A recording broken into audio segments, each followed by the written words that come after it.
Welcome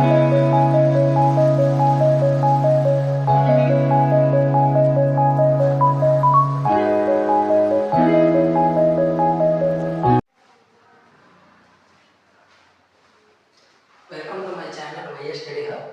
so ఈరోజు మనం ఏంటంటే AP website notification already release చేయడం జరిగింది. సో దానికి సంబంధించి కంప్లీట్ డేటా అంటే ఎలా ప్రిపేర్ అవ్వాలి, అలాగే మనకి ఇక్కడ డాక్యుమెంట్స్ ఎలా అప్లై చేసుకోవాలి, దాని కంప్లీట్ ప్రొసీజర్ అనేది చెప్పుకోబోతున్నాం. అయితే మనకి ఎంతవరకు మన ఛానల్స్ ఎవరైతే సబ్స్క్రైబ్ చేయలేదో వాళ్ళు సబ్స్క్రైబ్ చేయండి. అలాగే మన ఛానల్లో దీనికి సంబంధించి లింక్ కూడా ప్రొవైడ్ చేస్తున్నాం, అప్లికేషన్ లింక్. ఓకే, అయితే ఇప్పుడు మనం ముందుగా టాపిక్కి వెళ్ళిపోదాం. ఇక్కడ ఏపీ సెట్ అంటే ఏంటిది? Andhra Pradesh engineering agriculture pharmacy common entrance test. ఇది ఏంటంటే 2025 సంబంధించింది. సో ఈ టెస్ట్ ఎవరు కండక్ట్ చేస్తారంటే జేఎన్టీ కాకినాడ వారు మాత్రమే దీన్ని కండక్ట్ చేస్తారు. అయితే ఇక్కడ మనకి క్లియర్గా చూడండి, దీని యొక్క రిజిస్ట్రేషన్స్ ఎలా ఉన్నాయంటే మనకి మార్చ్ 15 స్టార్టింగ్ అవుతుంది. వితౌట్ లేట్ ఫీ అంటే వితౌట్ ఫైన్ లేకుండా మనం అప్లై చేసుకోవాలంటే లాస్ట్ డేట్ ఎప్పుడంటే ఏప్రిల్ 24. ఒకవేళ విత్ ఫైన్ అనుకుంటే మనకి మే 30 వరకు అయితే ఆప్షన్ అయితే ఇచ్చారు. సో అయితే ఇక్కడ చూడండి, ఇక్కడ ఎగ్జామ్ డేట్ మాత్రం ఎలా ఉందంటే 21 నుంచి 27 మధ్యలో మనకి మే 27 to 27 మధ్యలో జరుగుతుంది. ఇది ఇంజనీరింగ్ స్ట్రీమ్ వాళ్ళకి. అయితే ఇక్కడ మనం మెయిన్గా చూడండి, ఎగ్జామ్ మోడ్ ఎలా ఉంటుందంటే online mode, that means CBT computer based test. So ఇక్కడ ఈ ఎగ్జామ్ సంబంధించి ముందు ఏంటంటే ఏం అప్లై చేయడానికి మనకు కావాల్సిన డాక్యుమెంట్స్ ఏంటి? డాక్యుమెంట్స్ అంటే మనం మెయిన్ ఏం చెప్తామంటే ముందుగా డేట్ ఆఫ్ బర్త్ ప్రూఫ్ సంబంధించి 10th మెమో తీసుకోండి. Second intermediate hall ticket number. And third one మనకు ఉన్నటువంటి క్యాస్ట్ ఇన్కమ్ ఉంటాయి కదా, ఎవరైతే క్యాస్ట్ ఇన్కమ్ ఉన్నాయో అవి ఇప్పుడు అప్లోడ్ చేసుకోగలిగితే, ఇక్కడ అప్లోడ్ చేయకపోతే క్యాస్ట్ అప్లోడ్ చేస్తే సరిపోతుంది. ఇన్కమ్ లేకపోతే మనరు కానీ మనం అప్లై చేసుకుంటే కౌన్సిలింగ్ ప్రాసెస్ ఈజీ అవుతుంది. So caste income. అయితే దీంట్లో వచ్చేసరికి ఇందులో ఎవరైతే ఈడబ్ల్యూఎస్ కేటగిరీ ఉంటారో వాళ్ళు కంపల్సరీగా ఈడబ్ల్యూఎస్ సర్టిఫికేట్ మాత్రం కంపల్సరీగా అప్లోడ్ చేసుకోండి. సో ఎప్పుడే మీరు దగ్గర ఉన్నటువంటి సచివాలయంకి వెళ్ళి అప్లై చేసుకుంటే వితిన్ 3-4 డేస్లో వచ్చేస్తుంది. ఓకే, సో మనకి ఇప్పుడు ఏంటి మెమో కావాలి, అండ్ సిమిలర్గా intermediate hall ticket and caste income and photo signature. Okay, మీ యొక్క ఫోటో సిగ్నేచర్ ఉండాలి. అలాగే మీ యొక్క స్టడీస్ అంటే 6 to ఇంటర్ వరకు మీరు ఎక్కడైతే చదివారో ఆ ప్లేస్ కూడా డీటెయిల్స్ కావాలి. అంటే స్టడీస్ కూడా అవసరం లేదు, దానికి సంబంధించి డీటెయిల్స్ కరెక్ట్గా ఇస్తే సరిపోతుంది. ఓకేనా? సో ఇవి మనకి ఏంటంటే ఈ ఏపీ వెబ్సైట్ అప్లై చేయడానికి డాక్యుమెంట్స్. దీంతో మనకి ఏంటంటే ఆధార్ కార్డు అవసరం. ఆధార్ కార్డుకి వచ్చేసరికి ఏమవుతుందంటే ఇక్కడ మనకి మన యొక్క ఇంటి అడ్రస్ అనేది డైరెక్ట్ పర్మనెంట్ అడ్రస్ అనేది ఎంటర్ చేయడానికి ఉపయోగపడుతుంది. ఆధార్ కార్డు కావాలి. అండ్ ఓకే, సో ఆధార్ కార్డుతో పాటుగా మన మెయిన్ ఏంటంటే మొబైల్ నెంబర్, ఈమెయిల్ ఐడి. ఎక్కడ మీ యొక్క మొబైల్ నెంబర్ ఏదైతే మీరు రిజిస్ట్రేషన్ ఇస్తున్నారో అదే మీ కౌన్సిలింగ్లోకి ఇవ్వాల్సి వస్తుంది. ఇన్ కేస్ నంబర్ జాగ్రత్తగా మీ పర్సనల్ ఏదైతే ఉందో ఆ నెంబర్ మాత్రం ఇవ్వండి. ఓకేనా? ఇక్కడ రిజిస్ట్రేషన్ నెంబర్ ఇవ్వండి. అలాగే మెయిల్ కూడా మీ పర్సనల్ మెయిల్ ఐడి ఇప్పుడు లేకపోతే క్రియేట్ చేసుకోండి. ఇవి మనకి ఏంటంటే అప్లై చేయడానికి కావాల్సిన రిక్వైర్మెంట్స్. ఏంటది? 10th memo, intermediate hall ticket number, అలాగే Aadhaar card, photo signature, caste income, 6 to 12 యొక్క study, 6 to 12 study, mobile number, email ID. వీటితో పాటు సెంటర్స్ అనేవి ఎప్పుడు ఏయూ రీజియన్ పెట్టుకోండి. ఓకే, మనకున్న ఇక్కడ 2 రీజియన్స్ ఉంటాయి, ఒకటి ఏయూ, ఇంకోటి ఎస్వియు. సో మన మ్యాక్సిమం ఏయూ రీజియన్ తీసుకుంటే మనకు ఏయూ అనుకున్నటువంటి ఏంటి కోస్తాంధ్ర డిస్ట్రిక్ట్స్ మొత్తానికి ఏయూ రీజియన్ ఉంటుంది కాబట్టి ఖచ్చితంగా మన ఏరియాలో వస్తాయి. మీరు ఒకవేళ ఎస్వియు పెట్టుకున్నాను అనుకోండి, మనకి ఇప్పుడు రాయలసీమ రాయాల్సి వస్తుంది. ఓకే, సో కొంచెం మనం ఏంటంటే కోస్తాంధ్ర రాయాలనుకుంటే ఏయూ రీజియన్ అప్లోడ్ చేయాలి. ఇది మనకి ఏంటంటే రిజిస్ట్రేషన్ సంబంధించి. అయితే ప్రాసెస్ ఎలా జరుగుతుంది అంటే ఇనిషియల్ మనకి ఏంటంటే పేమెంట్ చేయాలి. ఫస్ట్ ఆఫ్ ఏంటి పేమెంట్ అనేది కేటగిరీ వైజ్ కూడా వేస్తే మనకి 15th అయితే నోటిఫికేషన్లో బ్రౌజర్లో చూపిస్తాడు. మనం జాగ్రత్తగా చూడండి. పేమెంట్ తర్వాత ఫిల్ ద అప్లికేషన్. ఓకేనా? ఆ తర్వాత ఎలిజిబిలిటీ క్రైటీరియా మొత్తం సెంటర్స్ అనేవి మనకి ఎక్కడైతే సెంటర్ కావాలో ఆ సెంటర్ కూడా ఇక్కడ మనం అప్లోడ్ చేసుకున్న తర్వాత ఫైనల్గా మనకు ఫామ్ వస్తుంది. ఈ రిజిస్ట్రేషన్ ఫామ్ అనేది మీకు చాలా ఇంపార్టెంట్ అప్ టు కౌన్సిలింగ్. ఎందుకంటే ఈ రిజిస్ట్రేషన్ ఫామ్ మనకి ఏంటంటే ఫైనల్గా మనకి సిగ్నేచర్ అండ్ ఎగ్జామ్ హాల్ ఖచ్చితంగా రిజిస్ట్రేషన్ ఫామ్ తీసుకెళ్ళాల్సి వస్తుంది. సిగ్నేచర్ అంటే తమ కూడా వెయ్యాలి, వాళ్ళకి ఇవ్వాలి. సో కాబట్టి రిజిస్ట్రేషన్ అయిపోగానే ఆ ఫామ్ని ప్రింట్ తీసుకోకుండా ఉండొద్దు, దాన్ని ఖచ్చితంగా ప్రింట్ తీసుకోవాలి. సో ఆఫ్టర్ దట్ మనకి హాల్ డేట్స్ ఎప్పుడైతే రీచ్ అవుతాయో వాడు అలాగే మనం తీసుకుంటాం. సో అయితే ఇక్కడ మనకి ఇది రిజిస్ట్రేషన్ ప్రాసెస్. అయితే దీనికి సంబంధించి ఎలా ఉంటుంది ఎగ్జామ్. సో ఇక్కడ ఎఫ్సెట్ సంబంధించి ఏంటంటే కంప్లీట్గా సిబిటి మోడ్ కాబట్టి టోటల్గా 160 క్వశ్చన్స్ ఇస్తారు. ఈచ్ వన్ 1 మార్క్, ఇక్కడ నెగిటివ్ లేదు. ఓకేనా. సో 160 క్వశ్చన్స్ కూడా ఎలా ఇస్తారంటే మన సిలబస్ మెయిన్గా ఎంపీసీ అంటే మ్యాథ్స్, ఫిజిక్స్, కెమిస్ట్రీ. మ్యాథ్స్ నుంచి ఏం చేస్తారంటే 80, ఫిజిక్స్ 40, కెమిస్ట్రీ 40. టోటల్గా 160 బిట్స్ అని వస్తాయి, 160 మార్క్స్. అయితే ఇక్కడ మనకి ఎలిజిబిలిటీ క్రైటీరియా. సార్ దీన్ని అప్లై చేయడానికి ఎలిజిబిలిటీ ఏంటి? ఇంటర్మీడియట్ ఎంపీసీ అయ్యో ఖచ్చితంగా. అయితే వీళ్ళు స్టేట్ అవ్వచ్చు, సెంట్రల్ అవ్వచ్చు. అండ్ సెంట్రల్ నుంచి ఏంటి సిబిఎస్ఈ, ఐసిఎస్ఈ. దీంతో పాటుగా ఎవరైతే ఓపెన్ ఓపెన్లో కూడా ఇంటర్మీడియట్ చేసి ఎంపీసీ గ్రూప్ చదవడం వాళ్ళు కూడా దీనికి ఎలిజిబుల్. ఓకే. అయితే ఇక్కడ మనకి క్వాలిఫై అవ్వాలి. సార్ ఎలా? మాకు ఎన్ని వస్తే క్వాలిఫై అవుతాం అంటే ఇక్కడ మనకి మ్యాక్సిమం మనం ఇచ్చింది ఏంటంటే స్టేట్ బోర్డుకి వచ్చేసరికి కంప్లీట్గా 1/4% స్కోర్ చేస్తే క్వాలిఫైడ్. అంటే ఎలా ఏంటి ఈ సబ్జెక్ట్ కూడా మనకు 1/4 అంటే ఇంటర్వల్ ఇక్కడ మ్యాథ్స్లో 20, ఫిజిక్స్లో 10, కెమిస్ట్రీలో 10. సో ఇక్కడ మనకు కంప్లీట్గా టోటల్గా 160 out of 40 వస్తే క్వాలిఫైడ్. ఓకే.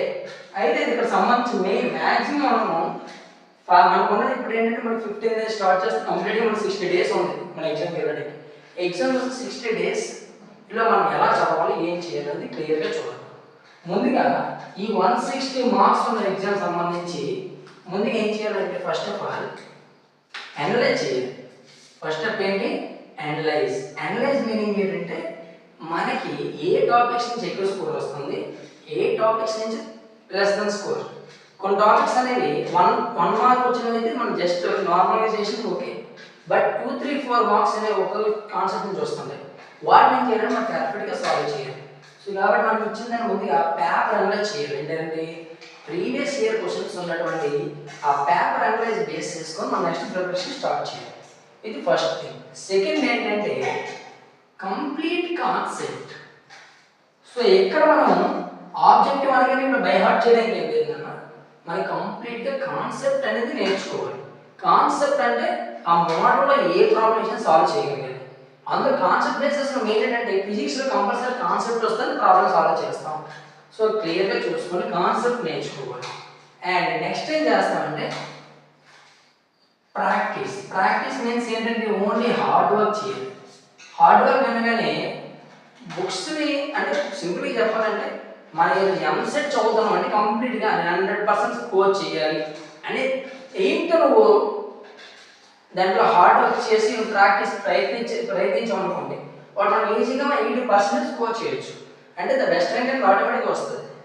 ఓకేనా. మనకి ఏంటంటే అనలైజ్ చేసిన కంప్లీట్ కాన్సెప్ట్ నేర్చుకొని అండ్ ప్రాక్టీస్ చేయాలి. ఈచ్ అండ్ ఎవ్రీ బిట్ ప్రతి క్వశ్చన్ కూడా చేయాలి. ఎక్కడ మనం వితౌట్ ఓవర్ కాన్ఫిడెన్స్తో మాత్రం చేయాలి. ఓవర్ కాన్ఫిడెన్స్ వద్దు. ఎందుకంటే ఇది ఎగ్జామ్ హాల్. వన్స్ మిస్టేక్ అయిందా మనం చాలా అంటే మనకు వచ్చే ర్యాంక్ అనేది అలా పెరిగిపోతూ ఉంటుంది. సో కాబట్టి ఇక్కడ మనం జాగ్రత్తగా హార్డ్ వర్క్ చేయాలి, ప్రతి కాన్సెప్ట్ నేర్చుకోవాలి. సో ఇక్కడ దీనివల్ల ఏమవుతుందంటే మనకు ఇంటర్మీడియట్లో నేర్చుకున్న పీరియడ్ ఇక్కడ ఆబ్జెక్ట్ నేర్చుకోవడం వల్ల నీ ఫ్యూచర్ ఫర్దర్ ఎడ్యుకేషన్కి చాలా ఈజీగా నువ్వు క్యాల్కులేట్ చేయడానికి అవుతుంది, అంటే ఉపయోగపడుతుంది ఫర్దర్గా. సో ఇది మెయిన్ 3 ప్రాసెస్. అయితే దీనికి సంబంధించి మెయిన్ మన మ్యాథ్స్ సంబంధించి మనకి 80 మార్క్స్ ఉన్నాయి. 80 మార్క్స్కి వచ్చేసరికి మనం మెయిన్గా ఫోకస్ చేసి మెయిన్ కాన్సెప్ట్స్ తీసుకోవాలి. మన క్యాలిక్యులస్ వస్తారు. ఫస్ట్ ఏంటంటే క్యాలిక్యులస్ తీసుకుంటాం. ఫస్ట్ ఏంటి క్యాలిక్యులస్, సెకండ్ ట్రిగ్నోమెట్రీ. సెకండ్ ఏం తీసుకుంటాం? ట్రిగ్నోమెట్రీ చేస్తాం. నెక్స్ట్ ఏంటంటే కోఆర్డినేట్ జామెట్రీ. ఈ కోఆర్డినేట్ జామెట్రీకి వస్తారు మనకి మెయిన్ ఇక్కడ చూడండి ఇంటర్మీడియట్ స్టేట్ బోర్డ్ వాళ్ళకి వస్తారు ఏమవుతుందంటే 2D ఉంది, బట్ 3Dలో జస్ట్ జనరల్ ఇచ్చాడు. 3D ప్లేన్స్ అనేవి మనకు లేదు. యాక్చువల్ మనకి డిఫరెంట్ లైన్స్ ప్లేన్స్ మన వెక్టర్స్ బేసెస్ ఉంటుంది కాన్సెప్ట్. అయితే కోఆర్డినేట్ జామెట్రీ సంబంధించి 3D అనేది మీరు ఎక్స్ట్రాగా నేర్చుకోవడం జరుగుతుంది. అయితే ఇక్కడ మీకు కంపల్సరీగా 3 నుంచి కొత్తగా ట్రై చేయాల్సింది లేదు. డైరెక్ట్ క్వశ్చన్ ఏంటంటే ఫైండ్ ద షార్టెస్ట్ డిస్టెన్స్ అనేది ఒక క్వశ్చన్ వస్తుంది, ఆ డైరెక్ట్ సాల్వ్ చేసి సరిపోతుంది. ఇది కోఆర్డినేట్ జియోమెట్రీ. సో తర్వాత ఏం చేస్తామంటే ప్రాబబిలిటీ అండ్ స్టాటిస్టిక్స్ అంటే ఏంటి, ప్రాబబిలిటీ ర్యాండమ్ వేరియబుల్స్ ఉన్నాయి కదా కాన్సెప్ట్. సో ఈ రెండు మనం చూసుకుంటే ఈజీగా మెయిన్స్ కూడా వస్తుంది ఇక్కడ నుంచి. అండ్ తర్వాత ఏం చేస్తామంటే ఆల్జీబ్రాకి వెళ్ళండి. ఆల్జీబ్రా అన్ని కాన్సెప్ట్ టచ్ చేసుకోలేదు మనం. 1 by 1 ఏంటంటే మేము మ్యాట్రిసెస్ తీసుకుందాం, నెక్స్ట్ ఫంక్షన్స్ ఉంటాయి, తర్వాత PNC relation combinations, complex numbers, ఓకేనా, ఇవి మెయిన్. సో ఈ కాన్సెప్ట్ మనకు పర్ఫెక్ట్గా చదువుకోగలిగితే 80 out of 70 స్కోర్ చేయొచ్చు. 80 out of 70 మార్క్స్ అనేది ఈజీగా స్కోర్ చేయొచ్చు. ఇక్కడ 70 వచ్చినాయంటే మనకి ఫిజిక్స్ కెమిస్ట్రీ నుంచి నీకు ఏ విధంగా తీసుకున్న ఫిజిక్స్కి మాత్రం కూడా గుర్తుపెట్టుకోండి.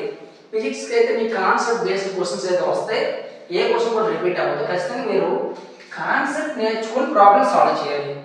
కెమిస్ట్రీకి వచ్చేసరికి బెనిఫిట్స్ ఉన్నాయి. ఎలా అంటే మీరు టెక్స్ట్ బుక్లో మీకు ఏ విధంగా అయితే ఉందో క్వశ్చనింగ్ అనేది సేమ్ అదే విధంగా ఆబ్జెక్టివ్ వస్తాయి. అంటే మెయిన్గా టెక్స్ట్ బుక్ బేస్ చేసుకున్నప్పుడు మనకి కీ పాయింట్స్ ఉంటాయి. సో ఆ కీ పాయింట్స్ చూసుకుంటే మనం ఈజీగా మనం కెమిస్ట్రీ స్కోర్ చేయొచ్చు. కెమిస్ట్రీ ఈజీగానే వస్తుంది, టఫ్ అయితే ఉండదన్న. సో కాబట్టి కెమిస్ట్రీ టెక్స్ట్ బుక్ ఫాలో అవ్వండి, ఫిజిక్స్ ప్రాబ్లమ్స్ చేయాలి, ఓకే. మ్యాథ్స్ కోసం ఈ కాన్సెప్ట్స్ మనం చదువుకోవాలి. ఎలా చేస్తే మనం ఈజీగా 160కి ఈజీగా 100+ స్కోర్ అయితే చేయగలుగుతాం, ఓకేనా. మెయిన్లీ దేనికి వస్తాం ఏంటంటే మ్యాథ్స్, తర్వాత కెమిస్ట్రీ, తర్వాత ఫిజిక్స్కి ఇవ్వాలి, ఎందుకంటే ఫిజిక్స్ టఫ్, ఓకే. అయితే సార్ ఇదంతా బాగానే ఉంది, దీనికి సంబంధించి మనం ఏ బుక్స్ చదువుకుంటే బాగుంటుందంటే ఇక్కడ నేను సజెషన్ ఒకటేనన్నా, మీరు చదువుకోవాలంటే బుక్స్కి వస్తారు ఏంటంటే మెయిన్గా దిశ పబ్లికేషన్, ఓకే. దిశ పబ్లికేషన్ బుక్స్ కానీ మీరు చూసుకుంటే సరిపోతుంది.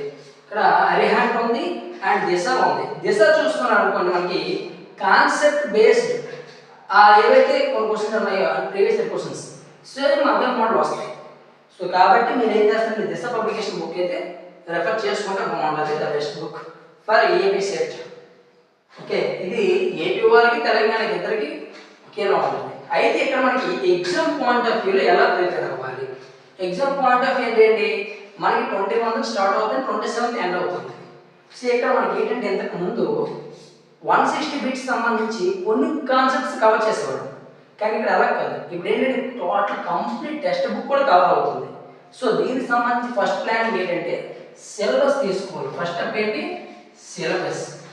సో సిలబస్ బేస్ చేసుకొని ఇక్కడ 21 నుంచి మన 27 కాబట్టి ఇక్కడ చూడండి, ఎవరైతే 26, 27 స్టూడెంట్స్ ఉంటారంటే ఎగ్జామ్ డేట్ అనేది 26, 27 వాళ్ళకి నేను ఇచ్చేటువంటి మెయిన్ సజెషన్ ఏంటంటే చూడండి, 26, 27 వాళ్ళు ఏం చేయాలంటే మనకి 21 నుంచి 25 వరకు అయిన ఎగ్జామ్ సంబంధించి ఏ కాన్సెప్ట్ నుంచి మన క్వశ్చన్స్ వచ్చినాయి, ఏ కాన్సెప్ట్ నుంచి మన క్వశ్చన్స్ వచ్చాయి అది ముందు ఐడెంటిఫై చేసుకోండి. సిలబస్ పేపర్ తీసుకొని మనకి ఈరోజు ఈ కాన్సెప్ట్ క్వశ్చన్ ఇచ్చారు రిసిప్ట్లో అని చెప్పేసి ఆ కాన్సెప్ట్ బేస్డ్ క్వశ్చన్స్ అనేవి మనం టిక్ చేసుకున్నాం అనుకోండి, వాటి మీద వీళ్ళు ఏం చేయాలంటే 26, 27 వాళ్ళు లో ప్రయారిటీ ఇవ్వాలి.